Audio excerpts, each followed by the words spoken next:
ओम शांति। अब होगा धरती पर महापरिवर्तन, परंतु महाविनाश नहीं। कहते हैं ना, गरीब भारत अब अमीर भारत बनेगा, सोने की चिड़िया बनेगा। इस समय अब बहुत तेजी से बदलने वाला है। बाबा की मुरली में, आज ही बाबा ने मुरली में कहा कि बच्चे, भूकंप होगा, आग लगेगी। और बाबा कहते जो बॉम्ब्स आदि आदि बनाए हुए हैं, तो उनको प्रेरणा मिल रही कि और बनाए। तो वास्तव में समय की समीपता को देखते हुए हम सभी ब्राह्मण बच्चों को अब अपने पुरुषार्थ में लग जाना चाहिए। सच में कितना भाग्यवान है वो हर इंसान, कहते नहीं, जिसने भारत जैसी पवित्र भूमि पर जन्म लिया है। ये भारत वही पावन देव भूमि है जहां स्वयं ईश्वर अवतरित हुए हैं। सारे संसार के प्राणी मात्र के लिए ये कितनी खुशी की बात है कि अब पूरी सृष्टि का महापरिवर्तन होने जा रहा है। खुशी की बात इसलिए कह रहे क्योंकि यह परिवर्तन कोई विनाश नहीं, सिर्फ एक ट्रांजिशन है। परिवर्तन की इस प्रक्रिया में प्रकृति के पांचों तत्व अब सतो प्रधान और सुखदायी बन जाएंगे।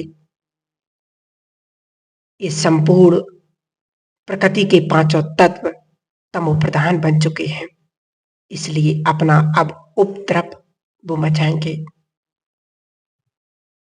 तो बाबा ने कहा उसके बाद ये बीमारियां और प्राकृतिक आपदा सदा काल के लिए समाप्त हो जाएंगी। साथ ही इस सृष्टि पर रहने वाले सभी जीव, उसमें भी खासकर मनुष्य जाति, सभी विकारों से, बुराइयों से पूर्णतः मुक्त हो जाती है।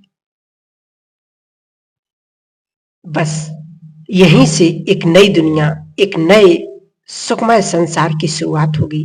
लेकिन यह परिवर्तन कैसे होगा और कब होगा, आज हम सृष्टि के आदि काल से लेकर के अंत काल तक के सारे राज इस क्लास में बताएंगे। तो चलिए, आज से 5000 वर्ष पहले जब इस सृष्टि पर स्वर्णिम युग था, इस समय केवल एक ही भारत देश ही था, दूसरा और कोई देश नहीं था। तब इस सृष्टि एक छोटे के पौधे के समान थी, लेकिन समय बीतता गया और एक के बाद एक अनेक देश, अनेक धर्म, जाति पनपते गए। इस तरह धीरे धीरे यह पौधा वृद्धि को पाता गया और इस पौधे ने एक वट वृक्ष का रूप धारण कर लिया। परंतु अब सृष्टि रूपी वृक्ष की अवस्था बिल्कुल जर्जरीभूत हो चुकी है। जैसे हर वृक्ष की एक आयु सीमा होती है, ऐसे ही नियम सृष्टि पर हम लागू करते हैं। इसका भी आयु और अंत होता ही है। लेकिन विशेष बात यह है कि भारत सदा सेफ रहता है, इसका कभी अंत नहीं होगा। जैसे ही संसार का पतन होने लगता है और मानव विकारों के अति में चला जाता है, तब इस सृष्टि पर एक ऐसा परिवर्तन होता है जो फिर से भारत सोने की चिड़िया बन जाता है। वही स्वर्णिम युग आ रहा है। अब ये एक साइकिल है, एक चक्र है जो सृष्टि पर चलता ही रहता है। इसको हम ऐसे भी समझ सकते जैसे 24 घंटे में दिन और रात का चक्र पूरा होता है।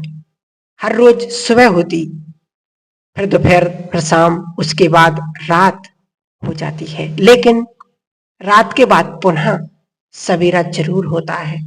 ठीक ऐसे ही सृष्टि पर बेहद का चक्र चल रहा है जो हर 5000 वर्ष में फिर से रिपीट होता है। यह सृष्टि चक्र एक समान 4 हिस्सों में विभाजित, जैसे सतयुग, त्रेता, द्वापर, कलयुग, और कलयुग के बाद फिर से सतयुग आता है, बिल्कुल वैसे ही जैसे रात के बाद दिन आता है।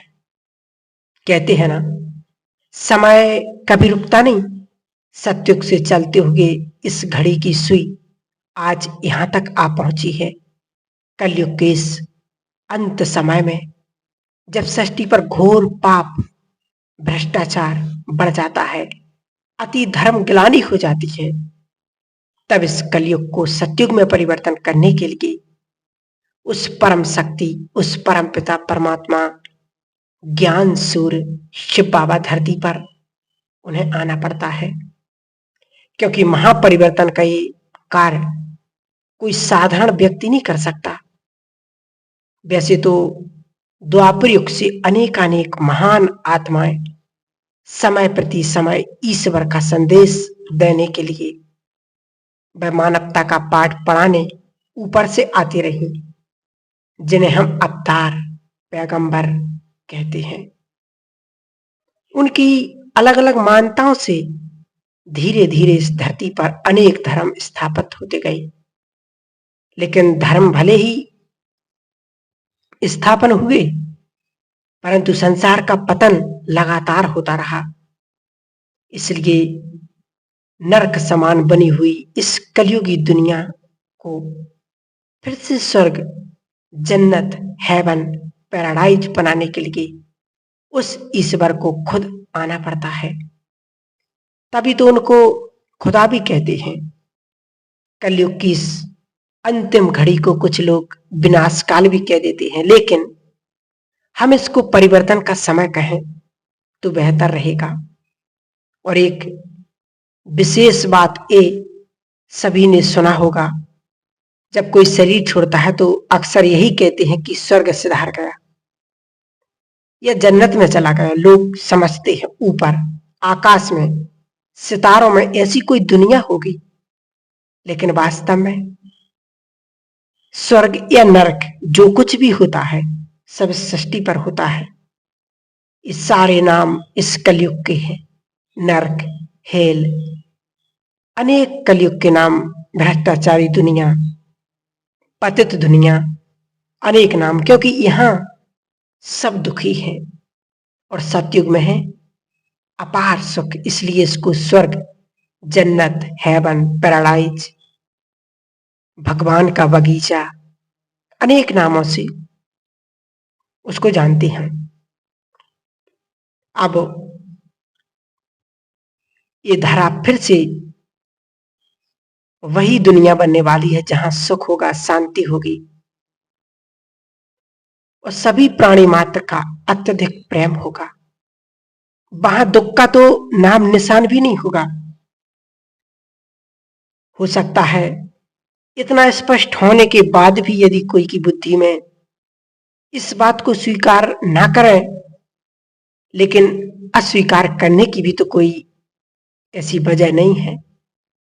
देखें, अगर आप हिंदू हैं तो हिंदू धर्म के मुख्य ग्रंथ में स्वयं ईश्वर द्वारा उच्चारित एक मुख्य श्लोक है जो आप सबको याद भी होगा और पढ़ा भी है और सुना भी है कि यदा यदा ही धर्मस्य ग्लानि भवति भारत, यानी जब जब धर्म की गिलानी होती है, पाप बढ़ता है, दुख बढ़ता है, तब तक भगवान इस धरा पर अवतरित होते हैं और अनेक धर्मों का विनाश, एक धर्म, एक सत्य धर्म की स्थापना करते। यदि आप मुस्लिम हैं तो कुरान में देख लीजिए, उसमें भी बिल्कुल कितना स्पष्ट लिखा हुआ है कि जब कयामत का समय आएगा तो अल्लाह स्वयं आकर के सभी धर्मों को जो कब्र दाखिल हैं उन्हें निकालेगा और अनेक धर्मों के हिसाब से जिसने जैसे कर्म किए उन कर्मों का हिसाब लेगा। जिन्होंने अच्छे कर्म के लिए किए उनको अपने स्थान, अपने साथ जन्नत में ले जाएगा। क्या आपको नहीं लगता कि ये वही महाभारत लड़ाई चल रही है? आज हम देख रहे हर घर में लड़ाई, हर घर में झगड़ा, एक दूसरे से ईर्ष्या नफरत, एक दूसरे को गिराना उठाना। ये कलयुग की वो अंतिम सीन चल रही है जहां ऐसा कोई पाप नहीं रहा जो ना होगा हो। इतने पाप, इतने अत्याचार, इतने भ्रष्टाचार तो रावण की लंका में नहीं थे जितने आज इस कलयुग में होने लगे हैं। तो इससे महाघोर पाप का समय, इससे महाविकराल समय और कैसा हो सकता है। आज हम देख रहे हैं हर इंसान की दृष्टि, वृत्ति, कृति, सो सब कुछ बदल गया है। समय अनुसार आज कितने हम सब सुन रहे न्यूज़ों में, पेपर में, हर जगह कि लोगों की दृष्टि, लोगों का व्यवहार विचार इतना गिर चुका है कि आज बहुत पाप करने लगे लोग। कितनी धर्म गिलानी हो रही है। खुद ही विचार कीजिए ना कि ऐसा कोई पाप कर्म आज शेष रह गया या इससे भी ज्यादा कुछ होना है। बताइए, अगर ऐसे समय में भी भगवान नहीं आएंगे तो फिर कब आएंगे। सच तो ये है कि वो धरा पर आया हुआ है और अपना सृष्टि परिवर्तन का कार्य गुप्त रीति से कर रहा है। परमात्मा इस सृष्टि पर आकर के ब्रह्मा के माध्यम से सत्य ज्ञान की गीता का ज्ञान सुनाकर हम सभी मनुष्य आत्माओं को वो आत्मा का ज्ञान दे करके मनुष्य से देवता बनाने के लिए, नरक से स्वर्ग बनाने के लिए वो भगवान अभी पढ़ाई पढ़ा रहा है। एक तरफ सतयुग की गुप्त रूप में स्थापना हो रही है, दूसरी तरफ आज हम देख रहे कलयुग का विनाश शुरू हो गया है। कहीं पर आग, कहीं पर तूफान, कहीं पर भूकंप। ये सचमुच वही समय चल रहा, अंतिम समय जिसको कहते। तो इस महापरिवर्तन की, विश्व परिवर्तन के कार्य को समझते हुए अब हमें वो करना है जो परमात्मा हमसे कह रहा है। अपनी बुराइयों को, अपने विकारों को, अपनी कमी कमजोरियों को भस्म करने के लिए स्वयं ईश्वर इस सृष्टि पर आ चुके हैं और वो पढ़ाई पढ़ा रहे। जितना हो सके उसको याद कर अपने पाप कर्मों को भस्म करें ताकि आने वाली स्वर्णिम दुनिया में हम जा सकें। और सबसे मुख्य विषय यह, अब हम जानेंगे कि भाई ईश्वर कौन है, कैसा है, कहां आया हुआ है। वास्तव में वह जो परम सत्ता है वो निराकार है, अजन्मा है। भले एक बार वो इस सृष्टि पर आते हैं परंतु हम मनुष्य की भांति जन्म नहीं लेते, बल्कि वह पर काया प्रवेश करते हैं। इसलिए तो उनका अवतरण दिवस मनाया जाता है, कभी जन्म दिवस नहीं मनाया जाता। अब ये भी जान लीजिए कि परमात्मा का रूप कैसा है। तो वो परमात्मा ज्योति बिंदु, परमपिता परमात्मा निराकार, जिसको हम शिव जी कहते हैं, वो ज्योति स्वरूप है। और इसकी पूरी जानकारी के लिए आप किसी भी अपने नजदीकी ब्रह्मा कुमारी आश्रम पर जाइए और आप संपूर्ण जीवन का ज्ञान लीजिए। आत्मा का, परमात्मा का, वो कौन है, कैसा है, कहाँ रहता है, इस सारी जानकारी, सारा ज्ञान आपको वहां पर मिल जाएगा। तो आप जरूर जाइएगा और इस सत्य ज्ञान का पान कीजिए। ओम शांति, ओम शांति।